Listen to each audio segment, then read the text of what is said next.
staring vacantly. Presently he was moved by a sense of my observation, and looked up at me. I feigned to read. I feared I had unwittingly embarrassed him, and in a moment I was surprised to find him speaking. "I beg your pardon?" "That book," he repeated, pointing a lean finger. "It's about dreams."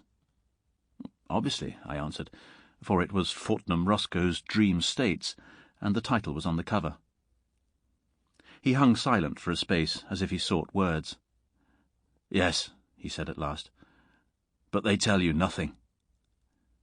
I looked a little more attentively at his face. "There are dreams," he said, "and dreams." That sort of proposition I never dispute. "I suppose," he hesitated, "do you ever dream? I mean, vividly?" "I dream very little," I answered. "Your dreams don't mix with your memories? You don't find yourself in doubt, did this happen or did it not?" "Well, hardly ever, except just for a momentary hesitation now and then." "Does he say—" he indicated the book. "Says it happens at times, and gives the usual explanation about intensity of impression and the like to account for its not happening as a rule. I suppose you know something of these theories?" "Very little, except that they are wrong." His emaciated hand played with the strap of the window for a time. I prepared to resume reading, and that seemed to precipitate his next remark. He leant forward, almost as though he would touch me. "Isn't there something called consecutive dreaming, that goes on night after night?" "I believe there is. There are cases given in most books on mental trouble." "Mental trouble? Yes, I dare say there are. It's the right place for them. But what I mean," he looked at his bony knuckles, "is that sort of thing always dreaming, or is it something else?" I should have snubbed his persistent conversation but for the drawn anxiety of his face. I remember now the look of his faded eyes, and the lids red-stained. Perhaps you know that look. "I'm not just arguing about a matter of opinion," he said. "The thing's killing me." "Dreams?" "If you call them dreams. Night after night. Vivid, so vivid. This," he indicated the landscape that went streaming by the window, "seems unreal in comparison. I can scarcely remember who I am." He paused. "Even now." "The dream is always the same, do you mean?" I asked. "It's over." "You mean?" "I died." "Died?" "Smashed and killed. And now so much of me as that dream was is dead. I dreamt I was another man, you know, living in a different part of the world and in a different time. Night after night I woke into that other life. Fresh scenes and fresh happenings, until I came upon the last." "When you died?" "Yeah, when I died." "And since then?" "No," he said. "Oh, thank God. That was the end of the dream." It was clear I was in for this dream, and after all I had an hour before me. The light was fading fast, and Fortnum Roscoe has a dreary way with him. "Living in a different time," I said. "Do you mean in some different age?" "Yes." "Past?" "No. To come. To come." "The year 3000, for example?" "I don't know what year it was. I did when I was dreaming, but not now. Not now that I'm awake. There's lots of things I've forgotten since I woke out of these dreams. They called the year differently from our way of calling the year. What did they call it?" He put his hand to his forehead. "No," said he. "I forget." For a moment I feared he did not mean to tell me his dream. As a rule, I hate people who tell their dreams, but this struck me differently. I proffered assistance even. "It began?" I suggested. "It was vivid from the first. I seemed to wake up in it suddenly. And it's curious that in these dreams I'm speaking of, I never remembered this life I am living now. It seemed as if the dream life was enough while it lasted. I don't remember anything clearly until I found myself sitting in a sort of loggia looking out over the sea. I had been dozing, and suddenly I woke up, fresh and vivid, not a bit dreamlike, because the girl had stopped fanning me. The girl? Yes, the girl. You must not interrupt, or you will put me out. He stopped abruptly. You won't think I'm mad, he said. No, I answered. Tell me your dream. I woke up, I say, because the girl had stopped fanning me. I was not surprised to find myself there, or anything of that sort, you understand. Whatever memory I had of this life, this 19th century life, faded as I woke, vanished like a dream. I knew all about myself, knew that my name was no longer Cooper, but Hedon, and all about my position in the world. I've forgotten a lot since I woke. There's a want of connection, but it was all quite clear and matter-of-fact then. This seems bosh to you? No, I cried. Go on. Tell me what this loggia was like. It faced south. It was small. It was all in shadow except the semicircle above the balcony that showed the sky and sea and the corner where the girl stood. I was on a couch. It was a metal couch with light striped cushions, and the girl was leaning over the balcony with her back to me. The light of the sunrise fell on her ear and cheek. Her pretty white neck and the little curls that nestled there, and her white shoulder were in the sun, and all the grace of her body was in the cool blue shadow. She was dressed, how can I describe it? It was easy and flowing, and it came to me how beautiful and desirable she was, as though I had never seen her before. When at last I sighed and raised myself upon my arm, she turned her face to me. He stopped. I have lived 53 years in this world. I have had mother, sisters, friends, wife and daughters. All their faces, the play of their faces, I know. But the face of this girl, it is much more real to me. I can bring it back into memory so that I see it again. I could draw it or paint it. He stopped, but I said nothing. The face of a dream. She was beautiful. Not that beauty which is terrible, cold, and worshipful, like the beauty of a saint, nor that beauty that stirs fierce passions, but a sort of radiation, sweet lips that softened into smiles, and grave grey eyes. He stopped, and his face was downcast and hidden.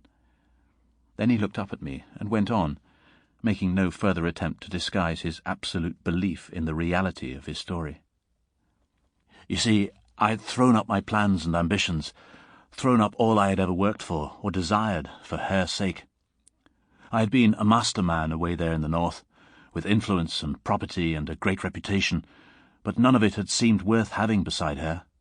I had come to the place, this city of sunny pleasures, with her, and left all those things to wreck and ruin just to save a last remnant at least of my life.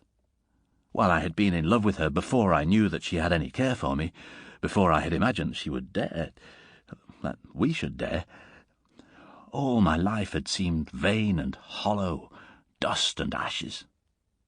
It was dust and ashes. But it is impossible for one man to tell another these things. It's emotion, it's a tint, a light that comes and goes. Only while it's there, everything changes, everything. The thing is, I came away and left them in their crisis to do what they could. Left whom? I asked, puzzled. The people up in the north there. You see, in this dream, anyhow, I had been a big man. The sort of man men come to trust in, to group themselves about. Millions of men who had never seen me were ready to do things and risk things because of their confidence in me. I had been playing that game for years, that vague, monstrous political game amidst intrigues and betrayals, speech and agitation. It was a vast, weltering world, and at last I had a sort of leadership against the gang. You know, it was called the gang, a sort of compromise of scoundrelly projects and base ambitions and vast public emotional stupidities and catchwords. The gang that kept the world noisy and blind year by year, and all the while that it was drifting towards infinite disaster. But I can't expect you to understand the shades and complications of the year something or other ahead.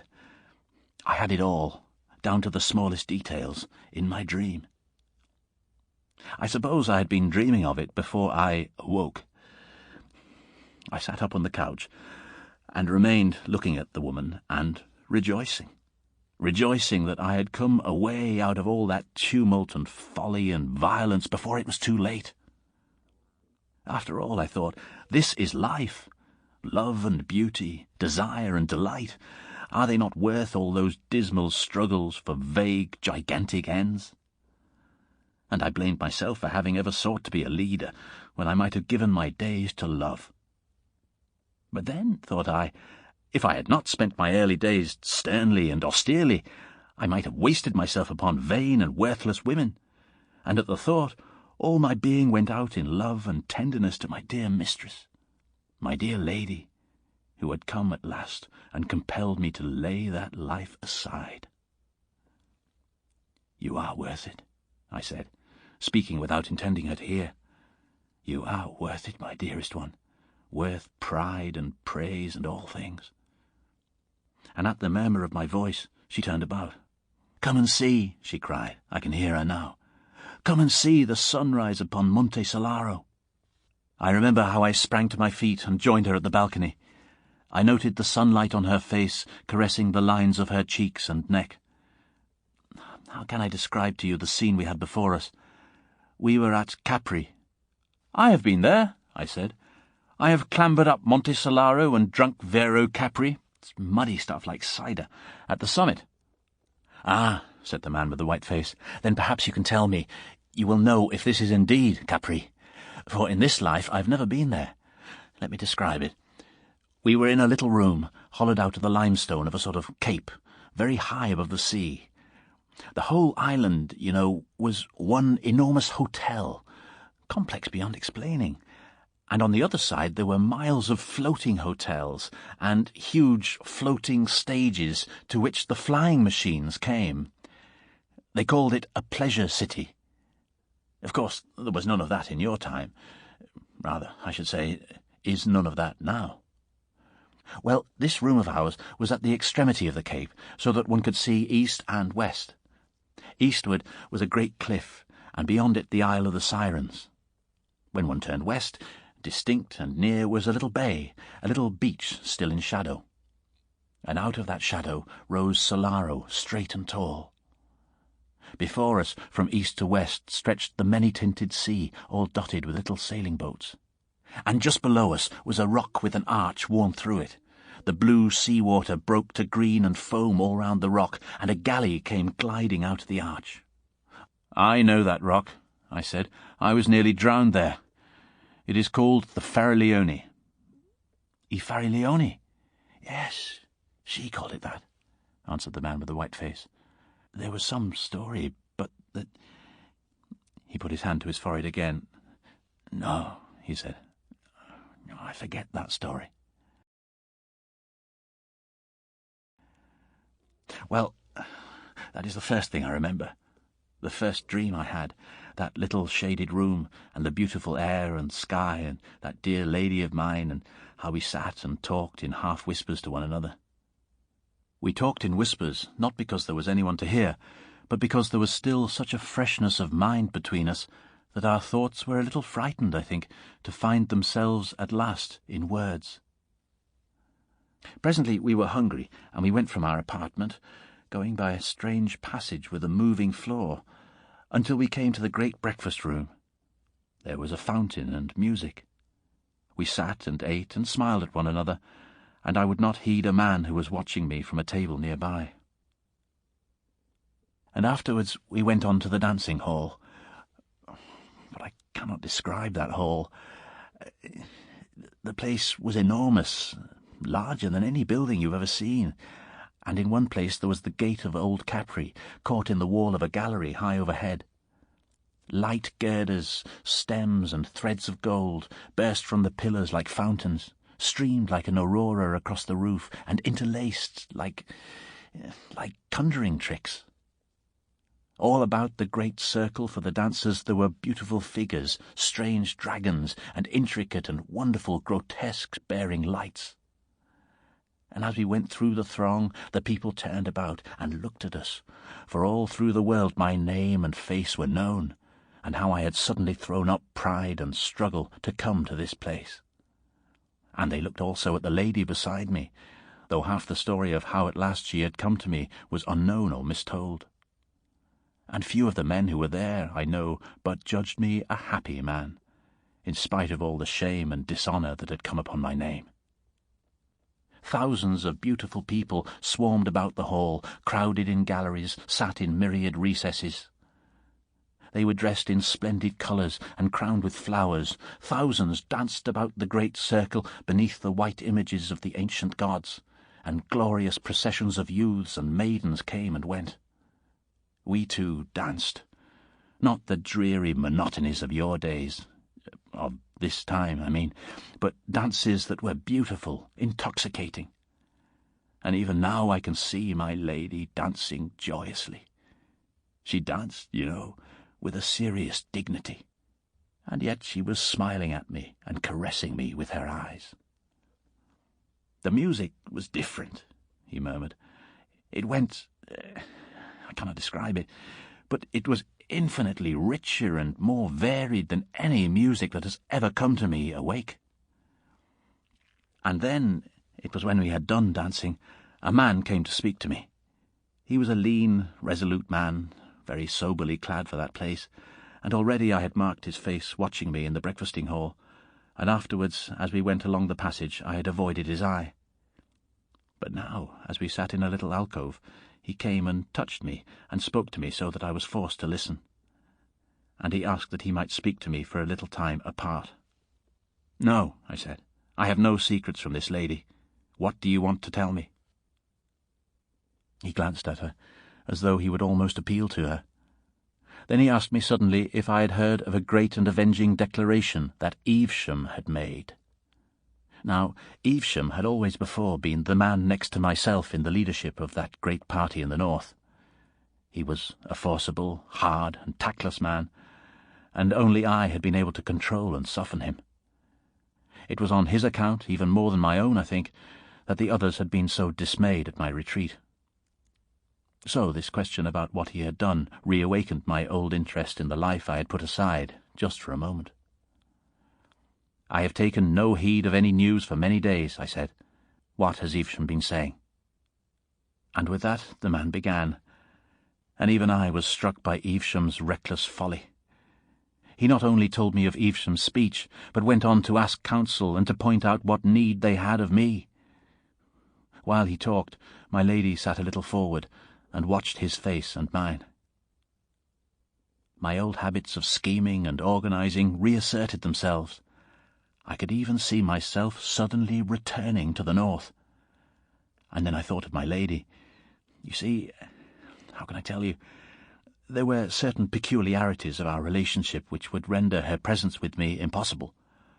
I should have had to leave her. Indeed, I should have had to renounce her clearly and openly, if I was to do all that I could do in the north.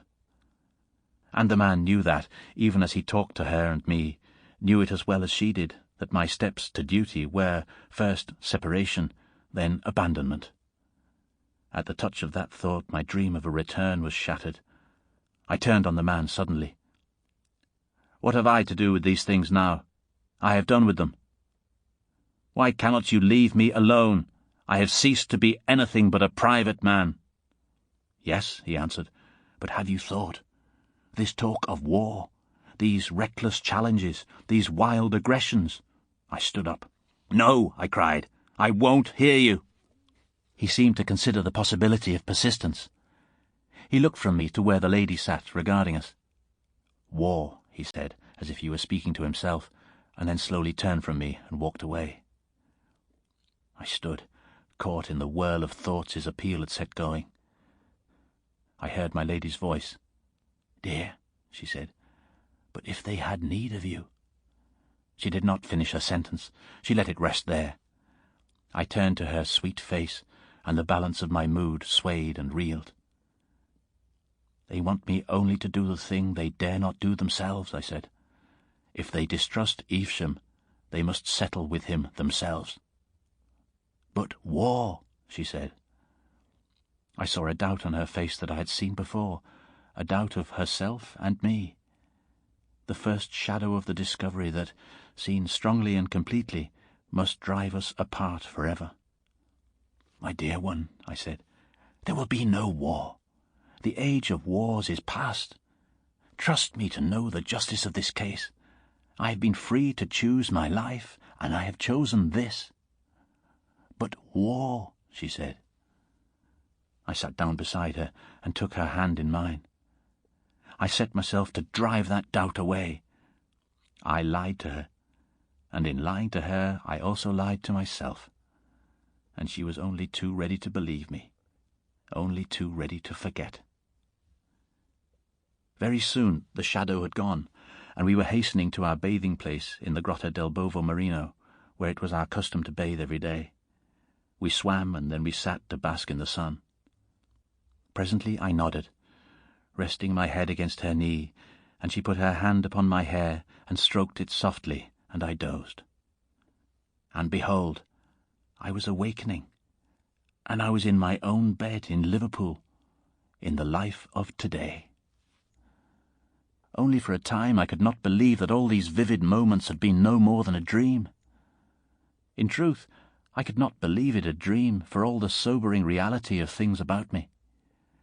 I bathed and dressed as it were by habit, and as I shaved I argued why I of all men should leave the woman I loved to go back to politics in the north. Even if Evesham did force the world back to war, what was that to me? Why should I feel the responsibility of a deity for the way the world might go? You know, that is not quite the way I think about affairs, about my real affairs. I'm a solicitor, you know, with a point of view. The vision was so real, you must understand, so utterly unlike a dream, that I kept perpetually recalling little irrelevant details. Even the gilt line that ran about the seat in the alcove where I had talked with the messenger from my deserted party. Have you ever heard of a dream that had a quality like that? So that afterwards you remembered little details you'd forgotten. I thought. I had never noticed the point before, but he was right. "Never," I said. "That is what you never seem to do with dreams." "No," he answered, "but that's just what I did. I am a solicitor in Liverpool, and I could not help wondering what the clients and business people I found myself talking to in my office would think if I told them suddenly I was in love with a girl who would be born a couple of 100 years or so hence, and worried about the politics of my great-great-great-grandchildren. I was chiefly busy that day negotiating a 99-year building lease. It was a private builder in a hurry, and he showed a certain want of temper that sent me to bed irritated. That night I had no dream. Something of that intense reality of conviction vanished. I began to feel sure it was a dream. And then it came again.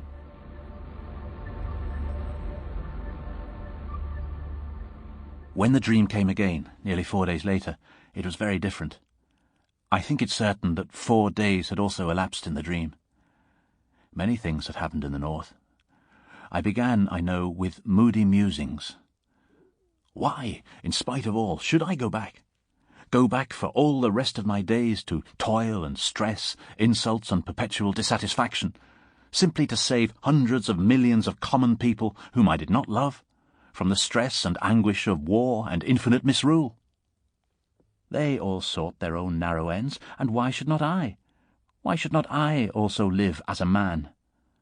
And out of such thoughts her voice summoned me, and I lifted my eyes. I found myself awake and walking. We had come out above the pleasure city. We were near the summit of Monte Solaro and looking towards the bay. It was the late afternoon, and very clear. All across the bay beyond Sorrento were the floating palaces of the pleasure city, moored and chained, and northward were the broad floating stages that received the aeroplanes. Aeroplanes fell out of the sky every afternoon, each bringing its thousands of pleasure-seekers from the uttermost parts of the earth to Capri and its delights. But we noticed them only incidentally, because of an unusual sight that evening. 5 war aeroplanes that had long slumbered useless in the arsenals of the Rhine mouth were manoeuvring now in the eastward sky. Evesham had astonished the world by producing them and others, and sending them to circle here and there. It was the threat material in the great game of bluff he was playing, and it had taken even me by surprise. He was one of those incredibly stupid, energetic people who seemed sent by heaven to create disasters. I remember how we stood upon the headland watching the squadron circling far away, and how I weighed the full meaning of the sight, seeing clearly the way things must go.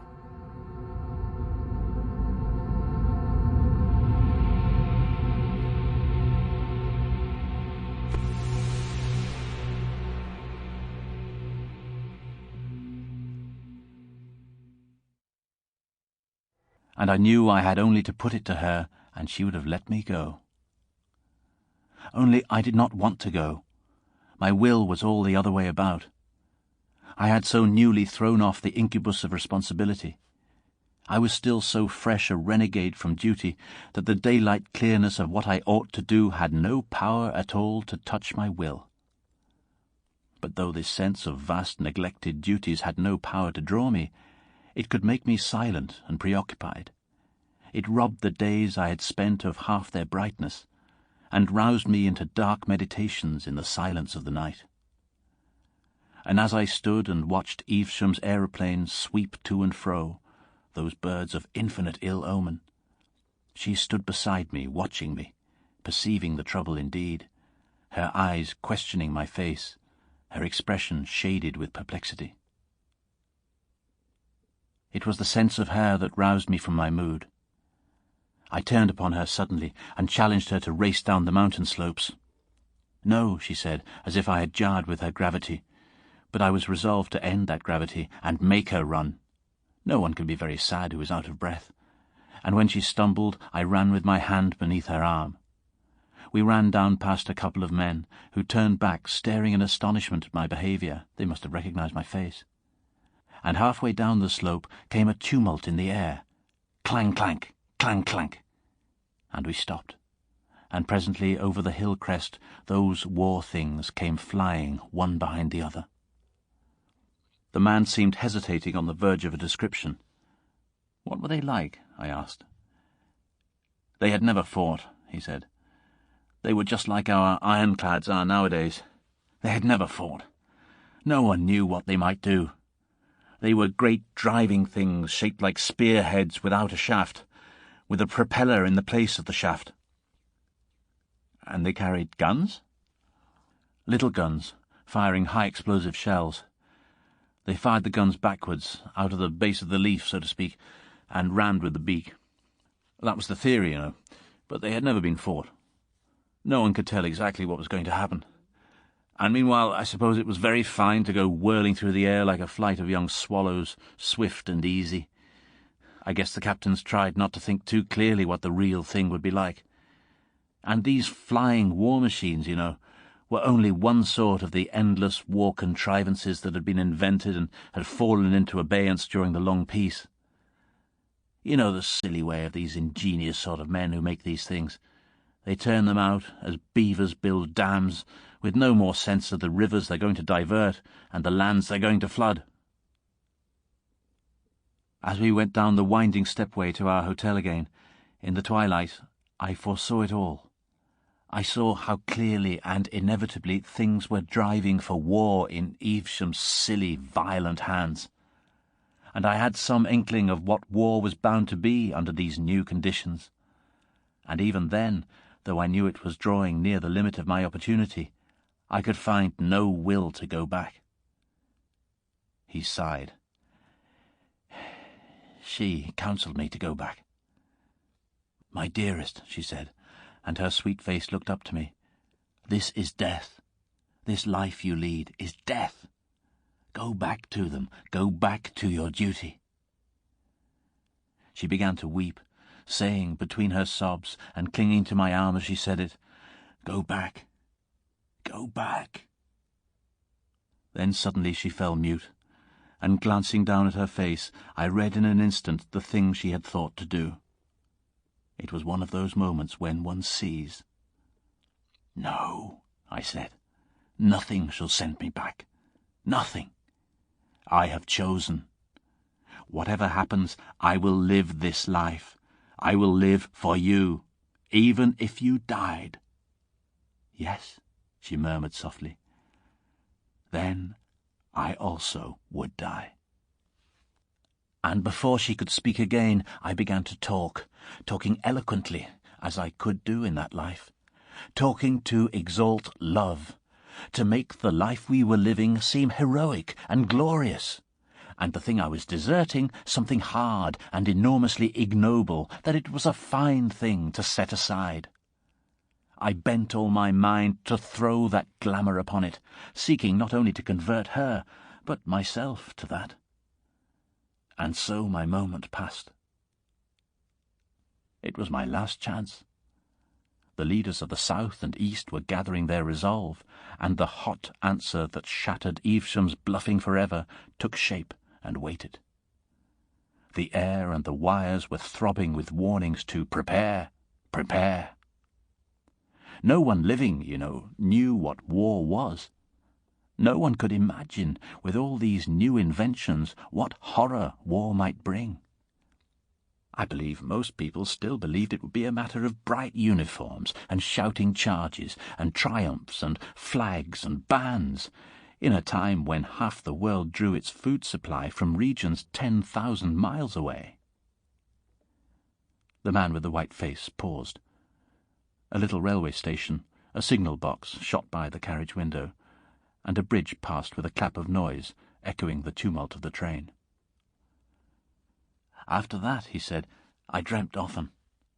For 3 weeks of nights that dream was my life. And the worst of it was that there were nights when I could not dream, when I lay tossing on a bed in this accursed life. And there, somewhere lost to me, things were happening, momentous, terrible things. I lived at nights. My days, my waking days, this life I am living now, became a faded, far-away dream.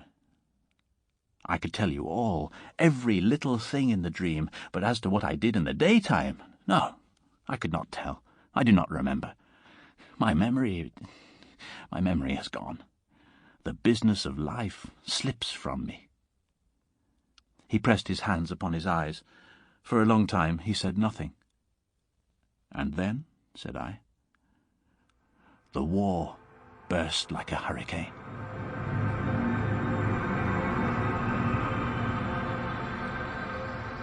He stared before him at unspeakable things.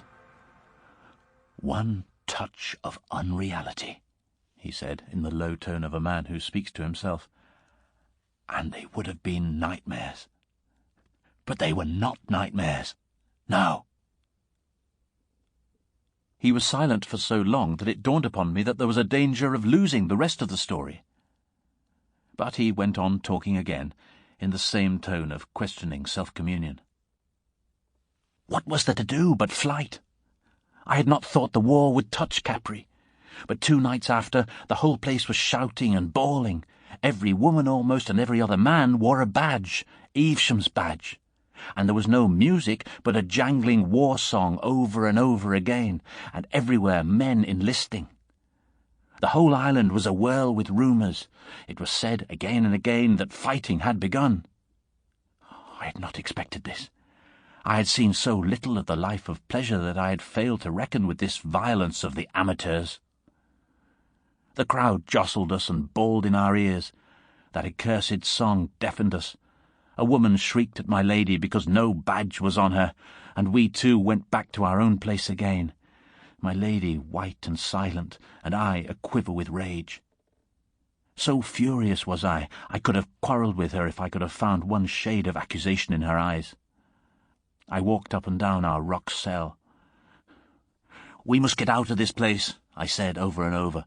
"I have made my choice, and I will have no hand in these troubles. I will have nothing of this war. This is no refuge for us. Let us go." And the next day we were already in flight from the war that covered the world. And all the rest was flight. All the rest was flight. He mused darkly. I tried to draw him back to his story with questions. "Where did you go?" I said. "When?" when you left Capri?" "Southwest," he said, and glanced at me for a second. "We went in a boat." "But I should have thought an aeroplane."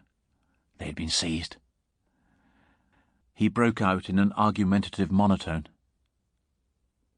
"But why should it be? If indeed this battle, this slaughter and stress is life, why have we this craving for pleasure and beauty? If there is no refuge, if there is no place of peace, and if all our dreams of quiet places are a folly and a snare, why have we such dreams? Love had come to me, more glorious than all else in life, and summoned me away.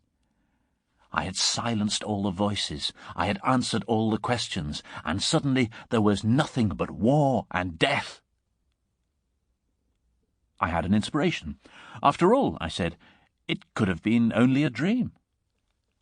"A dream?" he cried, flaming upon me. "A dream? When even now—" For the first time he became animated. A faint flush crept into his cheek. He spoke, looking away from me, and for all the rest of the time he looked away. "We are but phantoms," he said, "and the phantoms of phantoms, desires like cloud shadows and wills of straw that eddy in the wind. But one thing is real and certain. One thing is no dream stuff, but eternal and enduring. It is the centre of my life, and all other things about it are subordinate. I loved her, that woman of a dream, and she and I are dead together." A dream? How can it be a dream when it drenched a living life with unappeasable sorrow, when it makes all that I have lived for and cared for worthless and unmeaning? "Until that very moment when she was killed, I believe we still had a chance of getting away," he said. "All through the night and morning that we sailed across the sea from Capri to Salerno, we talked of escape. We were full of hope, and it clung about us to the end. Hope for the life together we should lead, out of it all, out of the battle and struggle, the wild and empty passions. We were uplifted, as though our quest was a holy thing, as though love for another was a mission. Even when from our boat we saw the fair face of that great rock Capri, already scarred and gashed by the gun emplacements, we reckoned nothing of the imminent slaughter. It is love and reason," I said, fleeing from all this madness of war. And though we presently saw a squadron of aeroplanes flying across the southern sky, we did not heed it. There it was, a line of little dots in the sky, and then more, dotting the southeastern horizon, and then still more, until all that quarter of the sky was stippled with blue specks. They came, rising and falling and growing larger, like some huge flight of gulls, moving with a marvellous uniformity as they spread over a greater width of sky.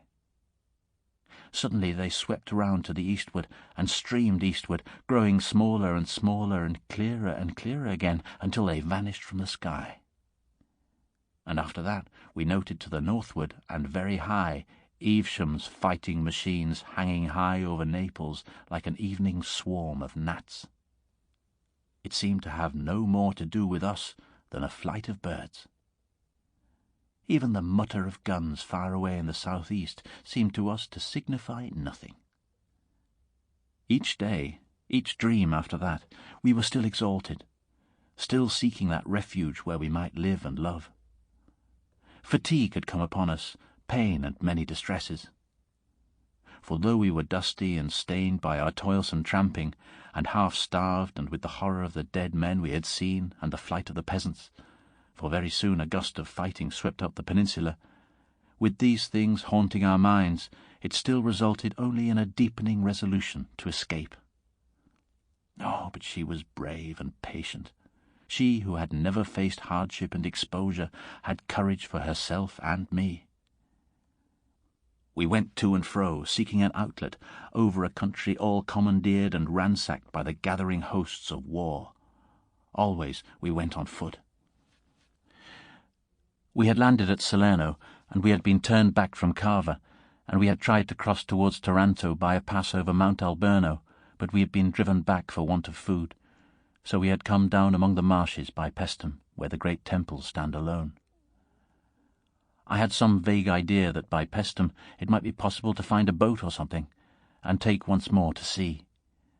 And there it was the battle overtook us. A sort of soul blindness had me. Plainly I could see that we were being hemmed in, that the great net of that giant warfare had us in its toils.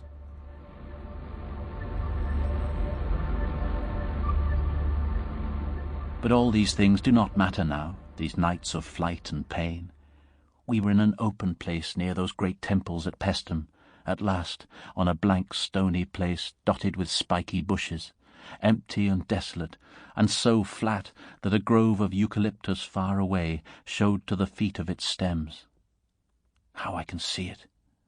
My lady was sitting down under a bush resting a little, for she was very weak and weary, and I was standing up watching to see if I could tell the distance of the firing that came and went. They were still, you know, fighting far from each other, with those terrible new weapons that had never before been used, guns that would carry beyond sight, and aeroplanes that would do what they would do no man could foretell. I knew that we were between the two armies, and that they drew together. I knew we were in danger, and that we could not stop there and rest. Though all these things were in my mind, they were in the background. Chiefly I was thinking of my lady. An aching distress filled me. For the first time she had owned herself beaten. Behind me I could hear her sobbing, but I would not turn round to her because I knew she had need of weeping, and had held herself so far and so long for me. It was well, I thought, that she would weep and rest, and then we would toil on again. Even now I can see her as she sat there, her lovely hair upon her shoulder, can mark again the deepening hollow of her cheek. And then, overhead in the sky flashed something and burst, and all about us I heard the bullets making a noise like a handful of peas suddenly thrown. They chipped the stones about us, and whirled fragments from the bricks, and passed. He put his hand to his mouth, and then moistened his lips. At the flash I had turned about. You know, she stood up. She stood up and moved a step towards me, as though she wanted to reach me, and she had been shot through the heart. He stopped and stared at me. I felt all that foolish incapacity an Englishman feels on such occasions. I met his eyes for a moment, and then stared out of the window. For a long space we kept silence. When at last I looked at him, he was sitting back in his corner, his arms folded, and his teeth gnawing at his knuckles. "I carried her," he said, "towards the temples in my arms. I don't know why. They seemed a sort of sanctuary, you know. She must have died almost instantly. Only I talked to her all the way." Silence again. "I have seen those temples," I said abruptly, and indeed he had brought those still, sunlit arcades of worn sandstone very vividly before me. "It was the brown one, the big brown one. I sat down on a fallen pillar and held her in my arms. And after a little while the lizards came out and ran about again, as though nothing unusual was going on, as though nothing had changed. 3 or 4 times shells burst about the beach, and then that ceased. Each time that happened, all the lizards scuttled in and hid for a space. That was all the mischief done, except that once a stray bullet gashed the stone hard by, made just a fresh, bright surface.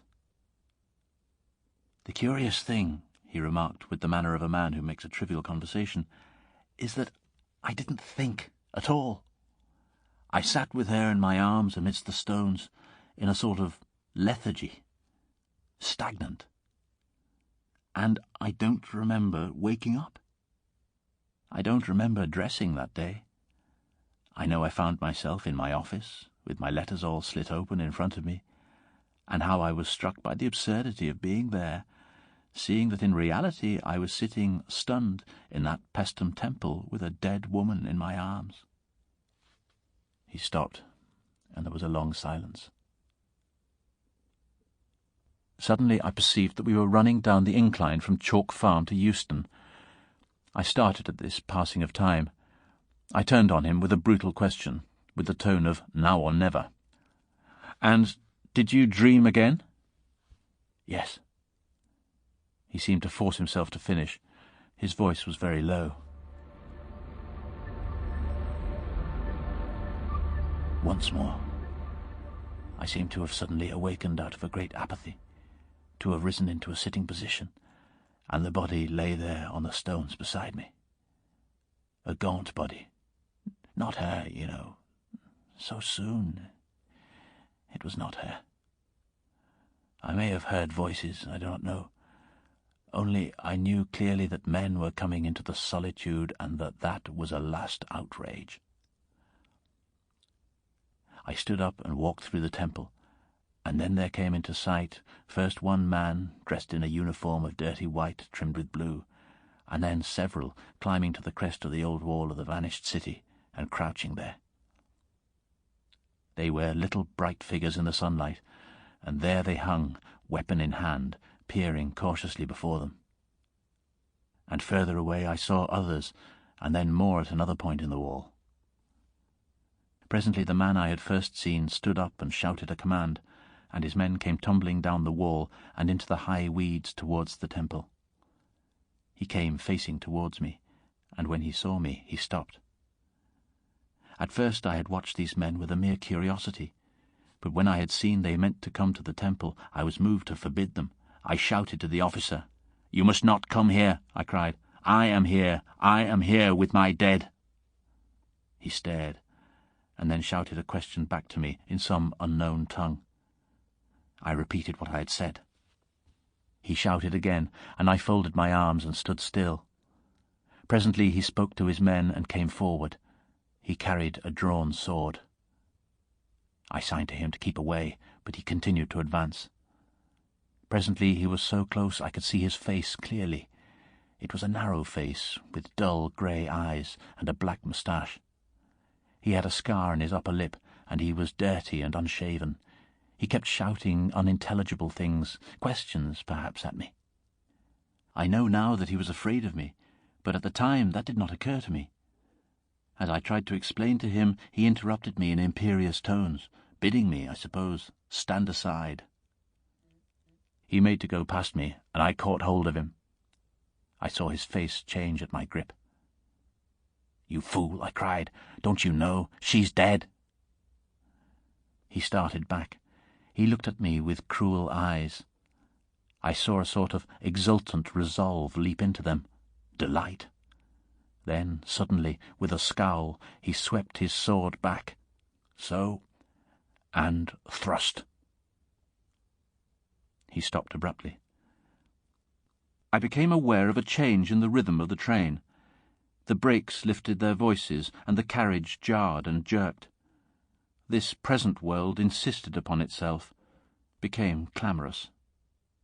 I saw through the steamy window a signal box hoisting its constellation of green and red into the murky London twilight. I looked again at his drawn features.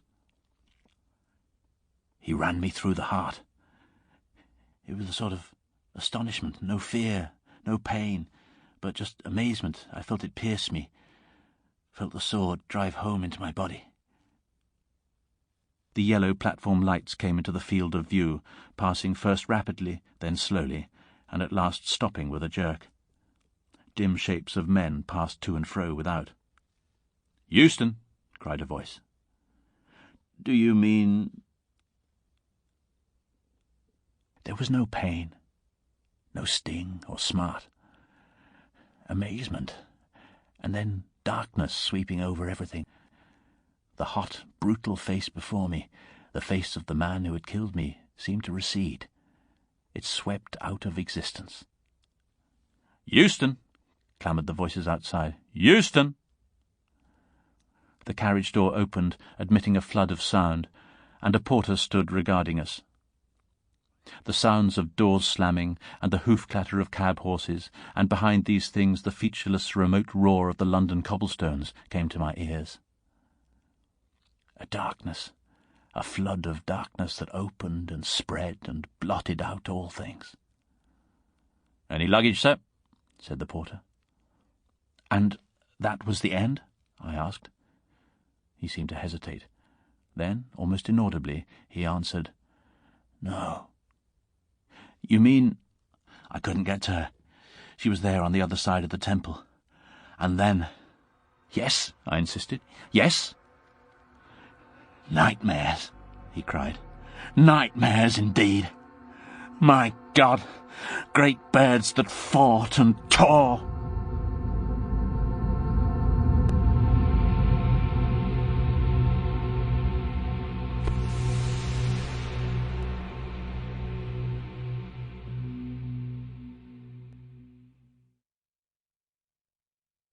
A Dream of Armageddon was read by Robert Bathurst. The producer was Gemma Jenkins.